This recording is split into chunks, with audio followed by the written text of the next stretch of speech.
Dear students, open your book on page number 18. Today we will study the last paragraph of the essay.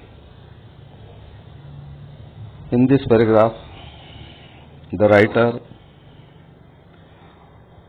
wants to tell that we can change the rude behavior of other people by behaving politely with them.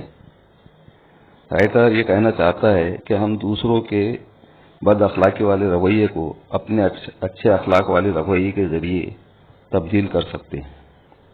यानी अगर हम दूसरों के साथ अच्छे अखलाक से पेश आए उनकी बद अखलाकी के बावजूद, तो वो उनको भी अपने अखलाक तब्दील करने पर मजबूर होना पड़ता है। अब देखिए paragraph. It is a matter of general agreement. Writer कहता है कि ये एक आम राय वाला मामला है कि the war has had a chilling effect upon those little everyday civilities of behaviour that sweeten the general air. हो सकता है जिस वक्त ये ऐसे लिखा गया, जंग शुरू होगी और जंग रहे या कोई मुसीबत है, वबा है, जैसे अभी वबा फैली हुई है, लोग परेशान हैं, तो परेशानी में क्या होता है, अखलाक की गिरावट आ जाती है। यानी परेशानी की वजह से लोग अपने रवैये में को तल्ख बना लेते हैं, तुर्श बना लेते हैं। कोई यानी अगर कुछ कहा तो उसको तल्खी से जवाब दिया जाता है। तो इसी तरह से जंग के वक्त भी यानी जंग के जो असरात होते हैं वो यानी स्केरी असरात होते हैं, खौफनाक असरात होते हैं। Chilling effect, scary effect. और वो असरात किस पर मुरतब होते हैं, हमारे रोजमर्रा के जो रवैये होते हैं उसमें जो अखलाक से हमने पेश आना चाहिए वो अखलाक से हम पेश नहीं आते हैं, हमारे अखलाक बिगड़ जाते हैं। जाहिर सी बात है, ऐसे हालात में भी अगर अच्छे अखलाक से हम पेश आए तो जो रवैया है उसमें मिठास भर जाती है। जो जनरल एयर है, एयर मीन्स मैनर, जो जनरल एयर है या बिहेवियर है, तरीका है, उसके अंदर मिठास भर जाती है। वी मस्ट गेट दो सिविलिटीज बैक। राइटर का ये कहना है कि हमारे लिए जरूरी है कि हम उन अच्छे अखलाक को वापस लाए। If we are to make life kindly and tolerable for each other. अगर हमको एक दूसरे के लिए जिंदगी काबिल बर्दाश्त और मेहरबानी से पुर बनाना है। अब ये जुमला देखिए, इसके अंदर मॉडल ऑक्सिलरी आया must. As you know, must indicates obligation. Now you will have to replace must with another auxiliary indicating certainty. ये जुमले को ध्यान में रखना है, certainty वाला मॉडल ऑक्सिलरी यूज करके जुमले को दोबारा लिखना है। नेक्स्ट सेंटेंस देखिए। We cannot get them back by invoking the law. यानी वो जो सिविलिटीज है या जो अच्छा अखलाक है उनको हम कानून के जरिए, कानून का निफाज करके वापस नहीं ला सकते हैं। इन्वोक से मुराद यहाँ पे तलब करना भी होता या नाफिज करना भी बोल सकते हैं हम।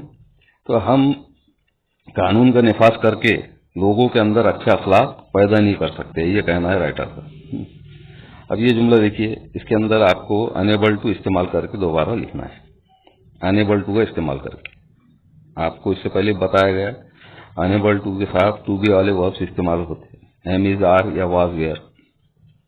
अनेबल टू के साथ या एबल टू के साथ एम इज, आर या वाज वेयर। तो प्रेजेंट अगर है तो जाहिर सी बात है एम इज आर का इस्तेमाल होता, पास्ट है तो वाज या वेयर का।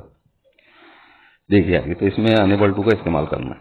The policeman is a necessary symbol and law is a necessary institution for a society that is still somewhat lower than the angels.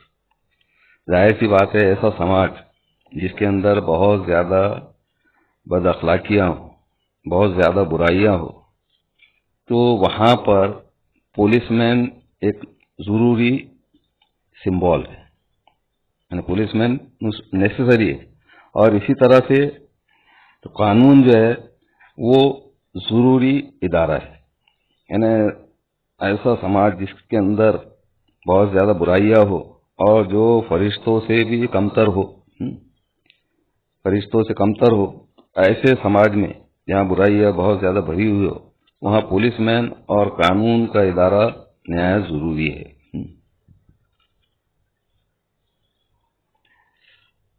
But the law can only protect us against material attack. लेकिन कानून हमको सिर्फ मादी हमले के खिलाफ तहफ़्फ़ुज़ दे सकता है।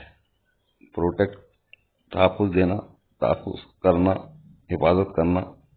Writer क्या कहना है, लेकिन कानून जो है तो हमको सिर्फ मादी हमले के खिलाफ ही तहफ़्फ़ुज़ दे सकता है।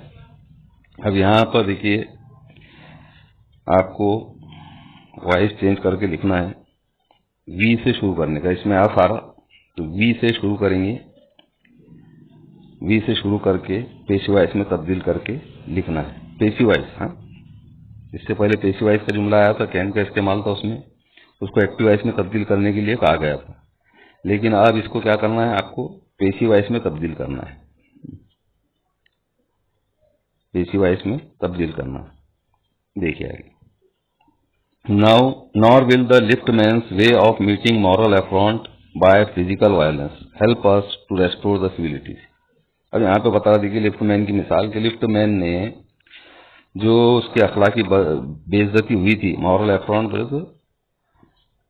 मॉरल इंसल्ट, अखलाकी जो बेइज्जती हुई थी उसकी, अफ्रॉन्ट बेइज्जती, जो अखलाकी बेइज्जती हुई थी उसका यानी जवाब उसने कैसे दिया था, फिजिकल वायलेंस से, जिस्मानी तशद्दुद से, पैसेंजर को लिफ्ट के बाहर फेंक कर। तो ऐसा अगर रवैया हम रखे तो हम अखलाकियात को बहाल नहीं कर सकते। यानी इससे, यानी अगर हर एक ने ऐसे शुरू कर दिया है कि मेरे साथ बद अखलाकी से पेश आया मैं उसको मार दूं, तो इससे अखलाक बहाल नहीं होंगे।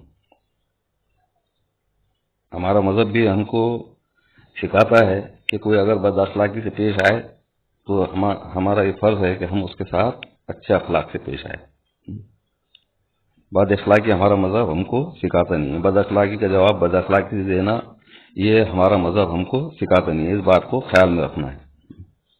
आई सजेस्ट टू हिम, अब राइटर लिफ्टमैन को मशवरा देता है, वो कहता है कि he would have had a more subtle and effective revenge, कि वो बहुत ही यानी नाजुक सा और पुरअसर बदला ले सकता था। If he had treated the gentleman who would not से प्लीज विथ एलेबोरेट पोलाइटनेस, यानी कैसा अच्छा मीठा और नाजुक और बहुत ही पुरअसर बदला ले सकता था वो, कि पैसेंजर के साथ, वो जिसने प्लीज नहीं कहा था उसके साथ बहुत ही हमदर्दी से, मुकम्मल खालिस हमदर्दी से अगर पेश आया होता। एलाबोरेट के मानी यहाँ पे खालिस लेंगे, खालिस हमदर्दी के साथ अगर पेश आया होता, खालिस अच्छे अखलाक से अगर पेश आया होता तो बहुत ही मीठा बदला ले सकता था। यानी उसको फेंकने की बजाय वो उसके साथ बहुत नरमी से पेश आता, अच्छे से बात करता, उसको समझाता या अच्छे अपने अखलाक पेश करता, तो हो सकता है कि वो बदला बहुत ही पुरअसर होता। पोलाइटनेस आया, देखिए यहाँ पे पोलाइट से बना हुआ, polite is an adjective, ness suffix है, नेस सफिक्स जोड़कर इस तरह से नाउन बनाए जाते हैं, एडजेक्टिव में नेस जोड़कर। जैसे काइंड है, मिसाल तौर पर काइंडनेस हो जाए, ध्यान में रखने का। He would have had the victory not only over the Boer, यानी अगर ऐसा अच्छा रवैया रखता, वो उसको मारता नहीं, उसके साथ अच्छे से पेश आता उसके रूड रवैये के बावजूद, तो उस सूरत में क्या होता, उसको फतेह हासिल होती। विक्ट्री में विन, WIN, उसको जीत हासिल होती, न सिर्फ उस रूड इनसेंसिटिव शख्स पर बल्कि अपने आप पर भी। And that is the victory that counts, और यही फतेह जो है तो यही सब कुछ है।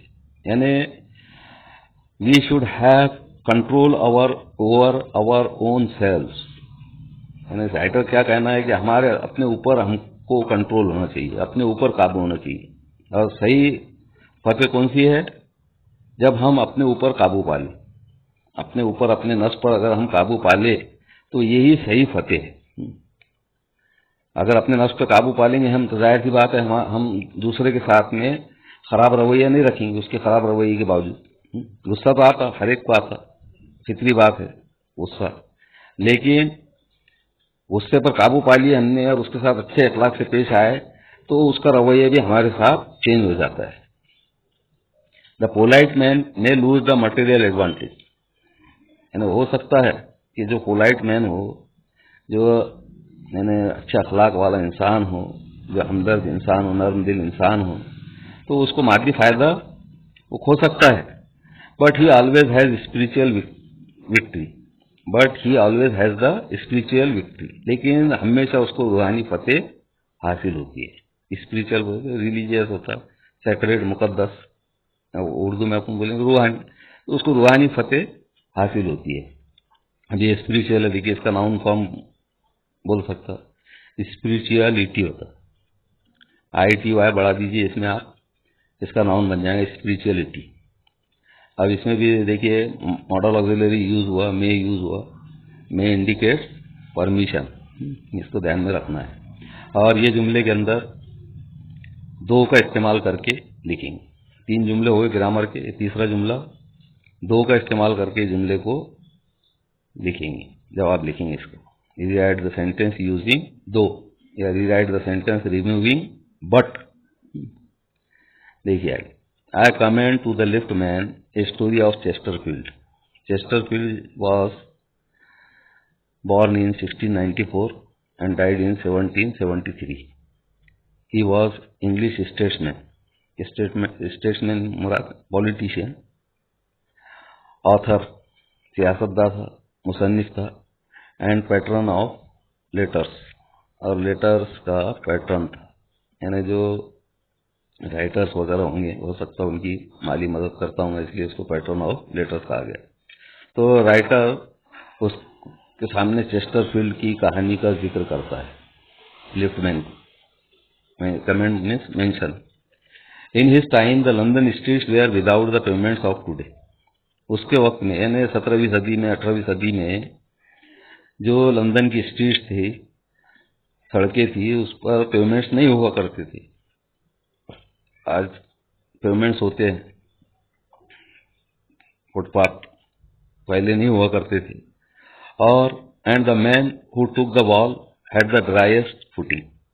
अब जाहिर सी बात है, सड़क पे कीचड़ रहा करता था, कीचड़ होने की वजह से लोग तो साइड की दीवार रहती होंगी, दीवार पर चलते होंगे, पेमेंट नहीं होती थी, साइड की दीवार होती थी, रोड के बाजू में दीवार छोटी सी बनाई जाती थी, तो वो जाहिर सी बात है जो दीवार पर चल रहा होता तो उसके पैर खुश्क रहते थे। ड्राई मीन्स खुश्क, एरिड, ARID, तो जो भी दीवार पे होता वो खुश्क रहता था। अब एक स्काउंड्रल यानी विलेन, बदमाश टाइप का शख्स दीवार पे चल रहा होगा, तो उसने क्या कहा, I never give the wall to a scoundrel. उसने चेस्टरफील्ड को क्या कहा कि मैं विलेन शख्स को दीवार नहीं देता हूँ, बदमाश को दीवार नहीं देता। हालांकि वो खुद ही बदमाश था, लेकिन चेस्टरफील्ड को क्या कहता है कि मैं किसी स्काउंड्रल को, किसी विलेन को दीवार नहीं देता हूँ। Who met Chesterfield one day in the street, जो चेस्टरफील्ड को एक सड़क पर मिला। अब चेस्टरफील्ड ने क्या कहा, जवाब दिया उसको, आई ऑलवेज डू, मैं हमेशा दे देता हूँ। आई ऑलवेज डू यानी मैं हमेशा दे देता हूँ। स्टेपिंग विथ ए बो इनटू द रोड, क्या किया उसने, वो भी दीवार पे चल रहा था, उधर से सामने से वो दीवार पे आ रहा था, तो ये चेस्टरफील्ड नीचे उतर गया रोड पर कदम रखते उसने क्या कहा कि मैं हमेशा दे देता हूँ। अड़ नहीं रहा कि तेरे को उतरना पड़ेगा, मैं नहीं उतरूंगा। वो स्काउंड्रल भले ही नहीं उतरा, उसने चेस्टरफील्ड को स्काउंड्रल कहा, लेकिन चेस्टरफील्ड खुद रोड पर उतर गया, कदम रखते हुए उसने क्या कहा कि मैं हमेशा जगह दे देता हूँ स्काउंड्रल को। I hope the lift man will agree, मैं उम्मीद करता हूँ कि लिफ्ट मैन मुत्तफिक होगा, that his revenge was much more sweet than if he had fallen the fellow into the mud, कि अगर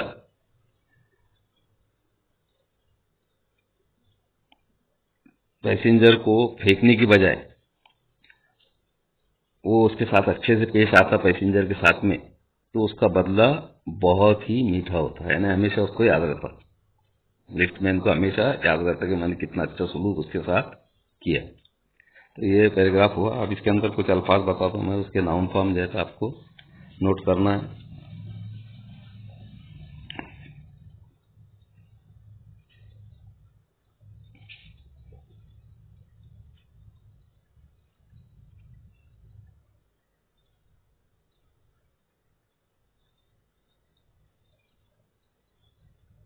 प्रोटेक्ट का नाउन फॉर्म पहला,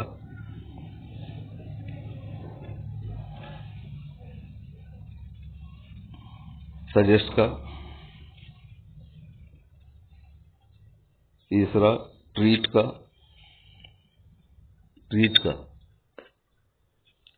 और चौथा स्पिरिचुअल का। चार अल्फाज के नाउन फॉर्म लिखी और जो तीन जुमले आपको बताए गए, एक में मॉडल ऑक्सिलरी रिप्लेस करना है, दूसरे में अनेबल टू यूज करना है और तीसरे में दो का इस्तेमाल करना है। तो ये जुमले हल करके और नाउन फॉर्म लिखकर आप मेरे व्हाट्सएप नंबर पे पोस्ट करेंगे। बहुत कम लोग पोस्ट कर रहे हैं, पढ़ भी बहुत कम रहे हैं, स्टडी जैसी करना चाहिए वैसा नहीं कर रहे। आप लोगों को पता होना चाहिए कि क्लासेस कब शुरू होंगी, इसकी कोई गारंटी नहीं। तो स्टडी रोजाना जारी रखिए, स्टडी जारी रखने में ही आपका फायदा है। पहले ही आपको बताया गया कि लेसन भी कम कर दिए गए हैं, 2 लेसन कम हुए अपने, 2 पोएम कम हुई। तो इसलिए एग्जाम आपका इतने कोर्स पर होगा, इस बात का ख्याल रखना है। पूरा 8 लेसन है तो 8 में से 2 कम हो गए, पोएम 8 है तो उसमें से 2 पोएम कम हो गए। तो आप स्टडी सीरियसली शुरू कर दीजिए। ऐसा समझिए आपके घर पर ही आपके क्लासेस हो रही करके। जो भी क्लासेस ऑनलाइन अगर हो रही तो ऑनलाइन में भी शिरकत कीजिए और जो वीडियो वगैरह डाले जा रहे हैं वो वीडियो भी बाकायदा देखना है। रात में भी देख सकते आप, जब घर पे मोबाइल फ्री रहता उस वक्त भी देख सकते, या दिन में मोबाइल लेकर रखिए। बात के भाइयों को रात में जरूरत पड़ती मोबाइल देखने की, तो ऐसे लोग क्या कीजिए कि उनसे दिन में मोबाइल लेकर रख लीजिए और दिन में स्टडी कीजिए। उम्मीद है आप मेरी बातों पर ध्यान देंगे। खुदा हाफिज।